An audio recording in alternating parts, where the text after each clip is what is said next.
Hello, my name is Kyoshi Henry Graves, and welcome to The Way, martial art program dedicated to martial arts. So we're going to be exploring some theories of martial arts. Today's guest is Dr. Vera. How you doing, Dr. Vera? Kyoshi. Dr. Vera is a U.S. Kata champion, and he's going to be our guest today, and we're going to be talking about different things in the martial arts pertaining to Kata.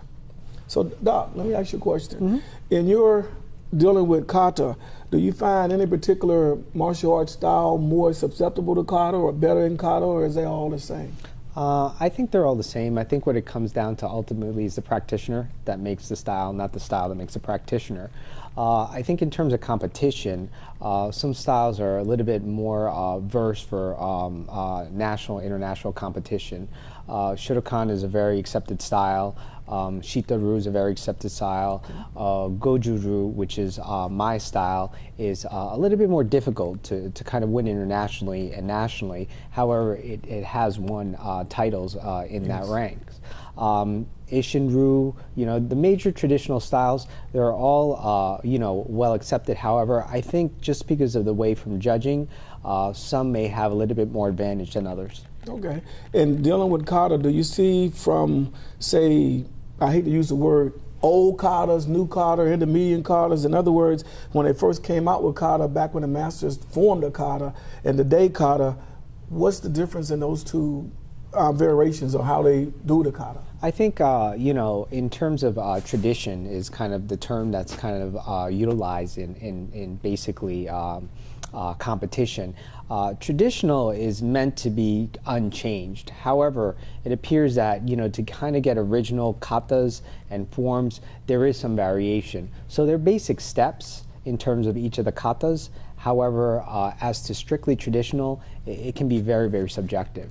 What some of the major international and national traditional kata circuits try to utilize is certain standards to at least have some sort of basis so there isn't a tremendous amount of variation. But it's almost like a loaded term, the word tradition. Okay, I heard you say different organizations, like which organizations that you're referring to? Is it, how many different organizations is it? Or maybe some of the organizations you participated in, how do they look at kata in each one of those kind of there's quite a few. There's AAU, there's USA NKF. AAU is for Amateur Athletic Union. Okay. USA NKF is USA National Karate Do Federation. You also have NBL and NASCA. In terms of more open styles of martial arts, but they do have traditional divisions. So, AU, USNKF, NBL, and NASCAR, I would say, are the four major kind of competition arenas that are out there. More traditional, though, typically are USNKF and AAU. Those are the main two standards. So when you say tradition, are you saying that they hold to the way the kata was done for 20 years or that kind of thing, or traditional as far as the school lineage of the kata? I think they're stricter in terms of mandates, in terms of how the katas are performed as opposed to some of the other organizations. Whether it's correct or incorrect, they do have written standards that are strictly abided by. USNKF is a representative body for karate in the United States. They're basically under the IOC, the International Olympic Committee, although karate is not a traditional, is not a recognized Olympic sport yet. Yes. They hold that responsibility. So in traditional karate, if you want to possibly attend the Olympics, USNKF is the representative body, so they need to meet certain standards for the Olympics. Oh, great, so, yes. Great.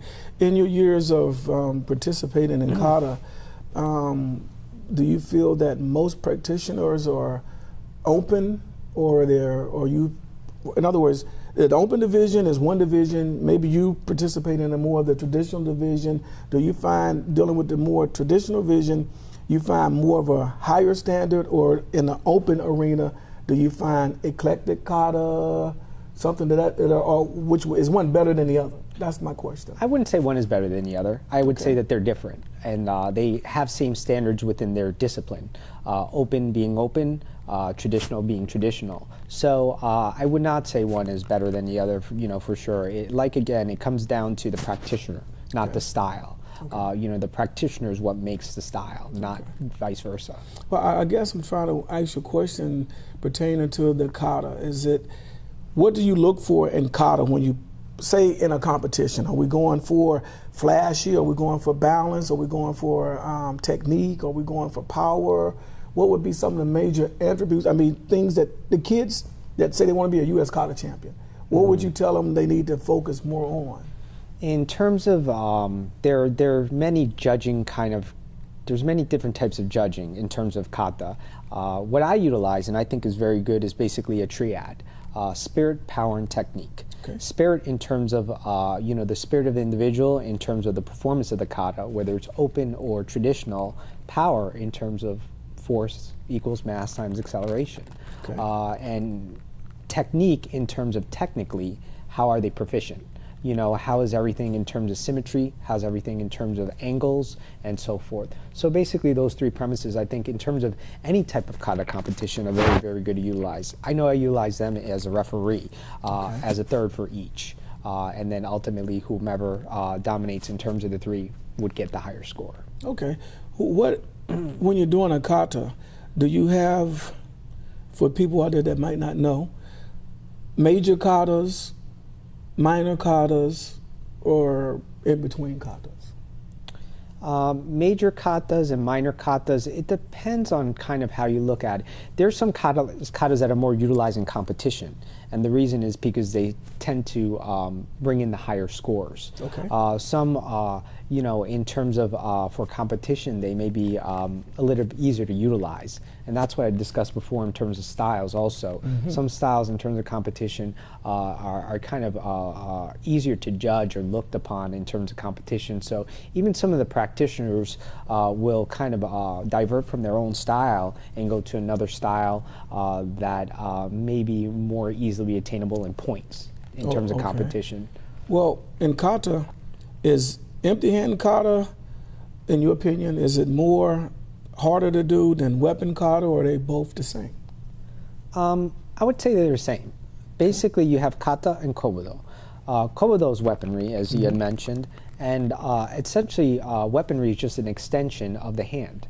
So I wouldn't say one is more difficult than the other, although it may seem to an untrained eye while you're utilizing a weapon. It's just an extension of your extremities or whatever you're using. Basically it's an advance. I shouldn't say advanced, but like I said, it's kata with an extension of your body. Okay.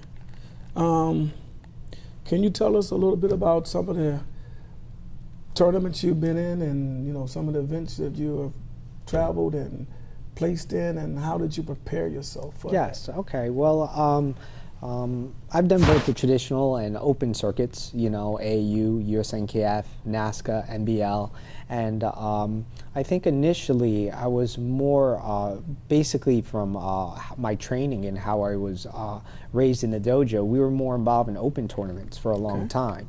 Then we had seen the traditional tournaments which included AU, later on USNKF, and what I thought was very, very important is to be able to compete in all the arenas and do well. Not strictly traditional, but traditional and open. The open circuits do have traditional divisions as well, although they're not run as they are in the traditional circuits, and vice versa. Okay, so you mean was it strict for open?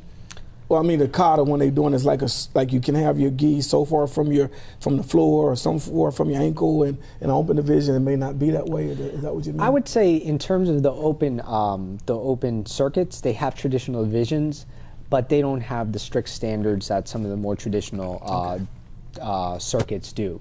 It's just a variation, that's all. And it's the very nature that they're open circuit, but they do try to have traditional divisions, but there is more leeway for sure in the open circuits. So I think it's very important to do well in all of them, to be very, very well rounded in all of them. Many practitioners stay within one circuit or the other. They don't like to cross.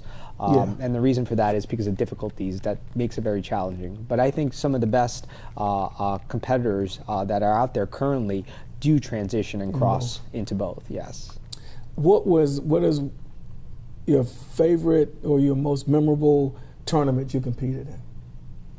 My most memorable or favorite tournament, probably, it wouldn't come as to titles or high or international events, but I would have to say in 2012 AU State Championships. Okay. And the reason for that is because I was retired for 12 years from Wow. competition. You mean, wait, let me stop right there. You stopped for 12 years Yes, correct. and went back into competition. Yes, correct. Yes. Yes, continue. It just sounds like after 12 years, you know. So I was devoting myself to my professional career, you know, Yes. in graduate school and in practice. And, you know, I kind of was getting, you know, the feeling that I wanted to return to competition after a long hiatus. And I contacted some very close friends and said, listen, you know, I'm thinking about returning to the competition area. And they said, okay, what is your feeling? What do you want to do? And I said, well, okay, I want to do state, regionals, nationals, world championships. And, you know, they said, well, that's kind of a large plate to kind of take on. And I said, well, I think with time and effort, we can go ahead and do it.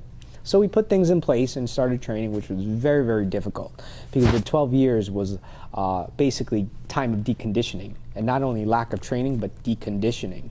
I went from very strict long hours of training to virtually zero. Okay. And it was a hard, difficult return. So I was preparing for the state championships as a qualifier for the regionals and nationals. And ironically, as a chiropractor, I ruptured a disc on my back. And it was a herniated disc, and it was really bad. It was very, very severe. That was about 2 weeks before the state qualifier. So I was in bad shape. It was, you know, it was very, very painful. But I still wanted to attend the state championships as a qualifier for the nationals because I thought within time, 6 to 8 months, I could still prepare myself for the nationals and the world championships. What happened thereafter, I just wanted to qualify. That's all I wanted to do at the state championship level. I came in as an unknown after being retired for so many years, and the worst position to go in Kata competition is first. Why? It was a large. Why? Because the judges don't have a good basis in terms of the whole division. So, ironically, I was called up first. So I went up first. I had a hard brace underneath my uniform. Did my routine and sat down and was in extreme pain. And when all the scores were tabulating, they called my name.